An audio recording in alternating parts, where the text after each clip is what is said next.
Dear Britain, here you are, coming up on the 1-year anniversary of the Brexit referendum, and you're still in the EU. If only there would be a way to distract everyone from the total lack of progress, like a visit by Mr. Brexit.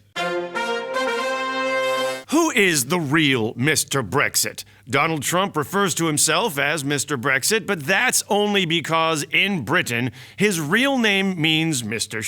Vapor. The real Mr. Brexit? Well, I thought that was Nigel Farage of the UK Independence Party. You know, the guy who wanted to join Donald Trump in sticking it to the elite, specifically joining him in a gold-plated lift.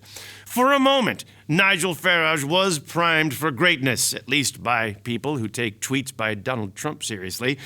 But now, Farage is no longer party leader and busy being trolled by his colleagues in the EU Parliament. But now, wait a minute. Who was that guy standing on the other side of Trump in the gold-plated elevator?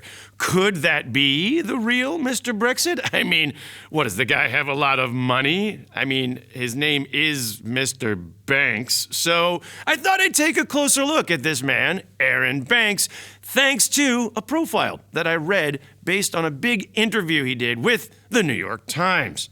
Now, Banks is described as the most responsible for Britain's voting to leave the European Union. Not only is he the founder of the Leave.eu campaign, he is the single biggest political donor in British history. I mean, think about that.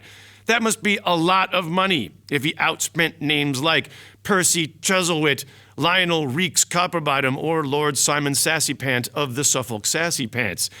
So where does this guy get all of his money? Well, Banks is a self-described, self-made man who currently owns things like 5 diamond mines. Oh, diamond mines. Are they like good diamond mines? No, diamond mines in Africa, conjuring up images of, not that one, not that one.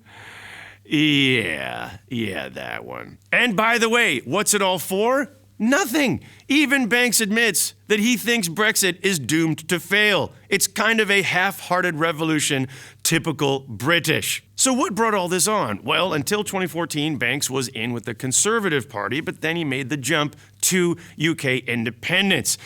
Even Conservative bigwig William Hague famously referred to Banks as someone we haven't heard of. We don't care where he gives his money. That's when Banks upped his donation to UKIP to $1.5 million, and apparently Banks was then quoted as saying, "They know who I am now." So mission accomplished. Now the pound has fallen, the real banks, are lining up to leave the UK, and tens of thousands of the best and brightest non-Brits are being forced to leave the country, all because this one nouveau riche douchebag wanted to impress the bigwigs in the Conservative Party. And I hope now he can get into the proper country club where you can still refer to the caddies as something racially unacceptable. So that is why we call Arron Banks the real Mr. Brexit. And by Brexit, we mean actually a total failure. Up next, we'll compare Mr. Brexit to the man behind Trump, Steve Bannon, and compare his weaponized partisan news to The Sun, The Daily Express, and The Daily Mail. Coming up on United States of Europe, making fun of the EU the American way. News. It's very serious. We take it seriously.